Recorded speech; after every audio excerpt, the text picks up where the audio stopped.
Құрметті қауым, Шығыс Қазақстан полиция департаментінің тарихи мұражайына қош келіпсіздер.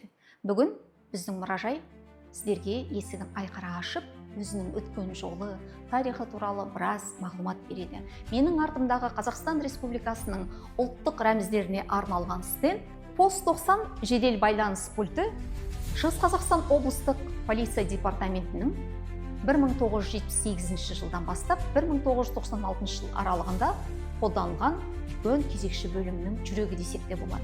Өткен ғасырдың бізге келіп жеткен көне жәдігерлердің бірі болып табылады. Шығыс өңірінде қызмет атқарған генералдардың портретіне жасалған мына стендке көңіл аударуларыңызды сұраймыз. Бұл жердегі стендтің ең басына біздің Қазақстан Республикасының ішкі істер министрі, содан кейін жәнегі мына біздің барлық генералдардың жүріп өткен еңбек жолы, біздің Шығыс Қазақстан тарихында ойып жазған өздерінің еңбек жолдары сіз осы біздің стендтерден тамашалай аласыз. Құрметті қауым, біздің мұражайдың екінші бөліміне қош келдіңіздер. Бұл бөлімде бізде 500-ден астам жәдігерлер сіздердің назарларыңызға ұсынылады. Сол көне жәдігерлердің бірі өткен ғасырдың 60-шы, 70-шы, тіпті 80-шы жылдарына дейін қолданыста болған үш аяқты Урал мотоциклі киім үлгілерінің парады десек те болады. Бұл жерде бізде қызмет атқарған генералдардың кителері, сонымен қатар біздің ардагер полиция полковнигі Құрмат Рахимовтың киімдері, жеке кителі, шинелі мен папахасы, бұлардың барлығы біздің мұражайға сый ретінде берілген болады. Қарап отырсаңыздар, қазір мынандай фотоаппарат қолданыста жоқ, дегенмен сіз оны біздің мұражайдан ғана келіп көріп, және оның техникалық мінездемесімен біздің мұражайдан толығырақ танысасыздар. Байқап отырғандарыңыздай, бізде қару-жарақтың неше түрлісі бар. Барлық қару-жарақтың түрі, пистолеттері болмасын, немесе міне мылтықтың барлық түрі атуға жарамсызға жасалынған. Біздің мұражай барлық жұмысын Шығыс Қазақстан облыстық полиция департаментінің ардагерлер кеңесімен тығыз байланыста жұмысын атқарып отыр.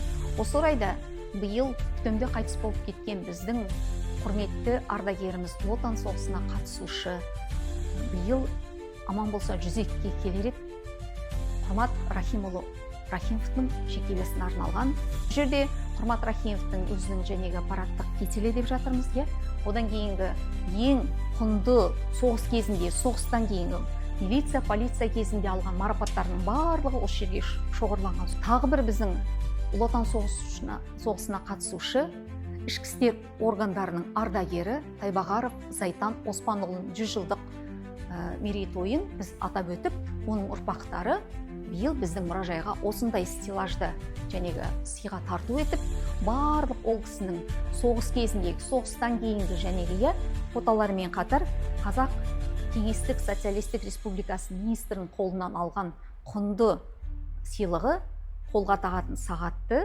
бізге барлық жәдігерлермен бірге сыйға тартты.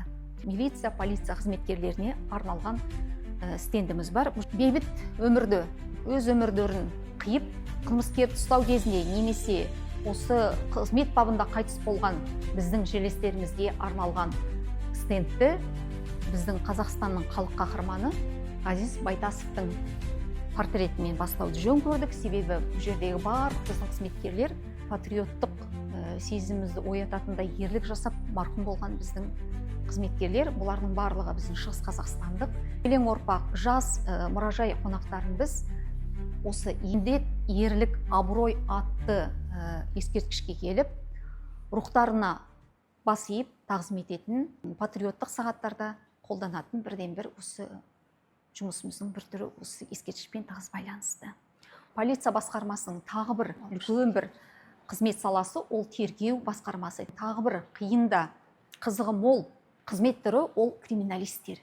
Шығыс Қазақстандық полиция сақшыларының әр жылдары спорт, өнер және қоғамымыздың басқа да мәдениет саласының марапаттарын сіздер осы бұрыштан таба аласыздар. Сақшылардың жеткен жеңістерінің барлық топтамасы осы стеллаждардан сіздерге хабар беріледі.